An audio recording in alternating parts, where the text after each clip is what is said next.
Watch the video till end. Full detail. Bar with Voice TV. தனித்து விடப்பட்ட விஜய். ஆதவ் அர்ஜுனாவை நம்பி மோசம் போன Vijay. Watch the video till end. Full detail. 2026 upcoming election. இன்னும் சில மாதங்களில் விஜய் started a new கட்சி. சோலோவா பர்ஃபார்ம் பண்ண முடியாம பப்ளிக் முன்னாடி இந்த கட்சிகளுக்காக ரெட் கார்பெட் விரிச்சு காத்து கொண்டிருக்கிறார். மக்களுக்கு இலவசம் கொடுத்த கட்சியை நம்ம பார்த்திருக்கோம். பட் அதர் கட்சிகளுக்கு மினிஸ்டர் பதவி தரேன், ராஜ்சபா எம்பி பதவி தரேன், மிக்சி தரேன், கிரைண்டர் தரேன்னு எவ்வளவோ கூவி பார்த்தும் இலவசங்களை அள்ளி கொடுத்தும் எந்த பார்ட்டியும் விஜய் கூட கூட்டணி அமைக்கிறதுக்கு யாரும் முன் வரல. லாஸ்ட்ல தேமுதிக மாதிரி திமுக கூட கூட்டணி வைக்க போகுது டிவிகே. டிஎம்கே இருக்க கூட எல்லாத்தையும் பேசியாச்சு, பிஜேபி கூட இருக்கிறவங்க எல்லாத்தையும் கூடயும் பேசியாச்சு. வாங்க வாங்க வாங்கன்னு கூப்பிட்டு பார்க்குறேன். ஆனால் யாரும் இவர் கூட சேர்ற மாதிரி இல்லை.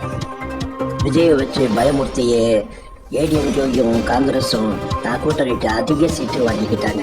நல்லா விஜயை வச்சு ஆதவ் அர்ஜுன் மூலமாக காங்கிரஸும் ஏடிஎம்கேயும் விஜயை நல்லா ஜோக்கராக யூஸ் பண்ணி அதிக சீட்டு வாங்கினது தான் மிச்சம். கடைசியாக விஜய் கன்னியாகுமரியிலும் கடலூரிலும் போட்டியிடலாம் என முடிவெடுத்துள்ளார். கன்னியாகுமரியில் விஜயை எதிர்த்து நடிகர் சூரியையும், கடலூரில் விஜயை எதிர்த்து தேமுதிக தலைவர் பிரேமலதாவையும் எதிர்த்து போட்டியிட முடிவெடுத்துள்ளது திமுக. ஆதவ் அர்ஜுன் பிரஸ் மீட்ல டிஎம்கேக்கு ஆதரவாக விஜய் ஓட்டு போடும் நாளில் ஓட்டு கேட்டதாக அவரே வீடியோ ஒப்புதல் வாக்குமூலம் அளித்துள்ளார். ஆனால் தேர்தல் கமிஷன் இதுவரை விஜய் மீது எந்த நடவடிக்கையும் எடுக்கவில்லை. விஜய் மீது தேர்தல் கமிஷன் நடவடிக்கை எடுக்காமல் பார்த்துக் கொள்கிறது பெரிய கட்சிகள். தென் விஜயோடைய சின்னம் என்னன்னு உங்க எல்லாருக்கும் தெரியும், விசில். ஒரு கட்சியின் சின்னத்தை மக்கள் மத்தியில் கொண்டு செல்வது மிகவும் கடினம். ஆனால் விசில் ஈஸியாக தமிழக அரசை கொண்டு சென்றுவிடும்.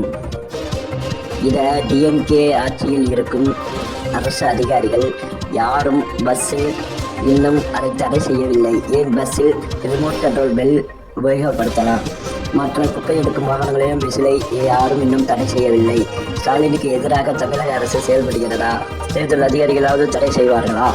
சரி, எலெக்ஷனுக்கு அப்புறம் விஜய் ஜெயித்தார் என்றால் சூதாட்ட கிளிப்புகளும் கேசினோ, கோவாவில் இருக்கும் கேசினோ போல் இங்கும் உள்ளே விளையாட்டு, 3 சீட்டு விளையாட்டு எல்லாம் தெருவுக்கு தெரு வந்துவிடும். இனி எல்லாரும் தன்னிடம் இருக்கும் 2 வீலர், கார் அனைத்தையும் அடக்கமாக வைத்து அழகாக சீட்டு விளையாடலாம், அழகாக உள்ளே வெளியே விளையாடலாம். உடனே ஃபைனான்ஸும் வாங்கி வாசல்ல உட்கார்ந்து காரை வாங்கி வைத்துக் கொண்டு கொடுப்பார்கள்.